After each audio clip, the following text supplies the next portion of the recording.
The heavy blanket of night offered no comfort as the van pulled into the driveway. When the engine cut out, the silence that filled the vehicle was suffocating. They had returned home, but they were incomplete. Alex was still confined to a hospital bed.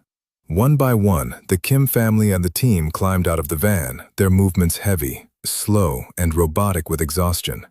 No one spoke. Instead, they exchanged hollow, uncertain glances, the same terrifying question hanging unsaid in the air between them. What's next? For Trinity, the quiet was too much to bear. Tears still streaming down her face, she broke from the group, sprinting blindly into the house. Her frantic footsteps echoed through the hallway until the sharp, violent slam of her bedroom door cut through the quiet. From behind the wood, the muffled sound of her loud, ragged sobbing began to fill the house. The rest of the group entered the home like ghosts. Saying nothing, the team immediately turned toward the basement stairs, retreating down into the shadows of their lair. Faith followed silently in their wake, disappearing into the dark behind them. Do you think? Don't even want to think about it. I feel so responsible. I should have never tried to. Tried to do what? To save the world, to keep us all safe. I hate to say this, but what other choice did you have? Oracle is right. I mean, it sounds bad, but Alex knew the risk and accepted the mission. It doesn't make it right. If it makes you feel better, Faith said she does not blame you. Maybe it doesn't make it right, Puttzle, but it did keep the core from letting that thing out. And as far as I know, that was a power we did not need to let out. I think it was Anwar's brother. You don't know that for sure. Or do you? Or are you just making up stuff again? Well, right or wrong, Puttzle, as our leader, I am proud of you for saving us all. It was a tough call, but look at it this way. Alex is not dead, and he may pull through. Let's hope for the best. I really don't want to talk about it anymore. I would rather focus on what was in that core and report back to the Pyramidal Council. So, Ivan, how do you know about Adaj? Just a sec. Ivan bolted from the room, his sudden burst of energy cutting through the tension. A moment later, he reappeared into the doorway with what he was carrying. He was awkwardly hauling a massive, enormous book out of the zippered main compartment as he moved. Is that what's been in that backpack this whole time? That is the Book of the Elders' Council. That was given to Ivan before we left. Well, let me see it.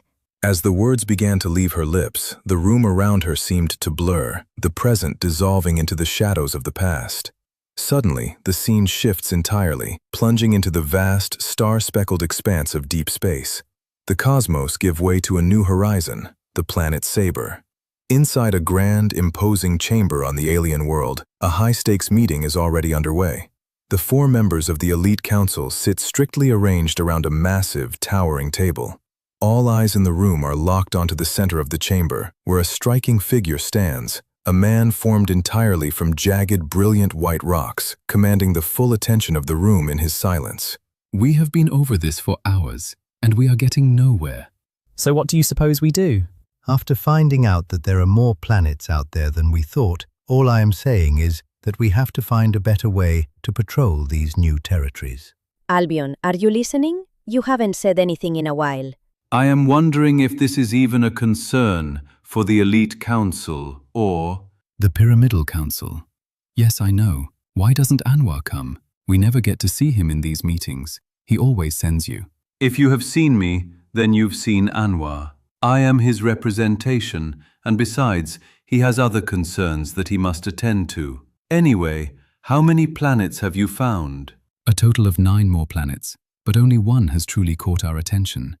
It's a blue planet called Hearth? You mean Earth, my dear friend. It's full of life and many different creatures we do not have here. They seem to be intelligent. Wait, how do you know so much? Did you actually go there without clearance from the board? Did they see your illuminated, glowing blue skin? Yes, and no.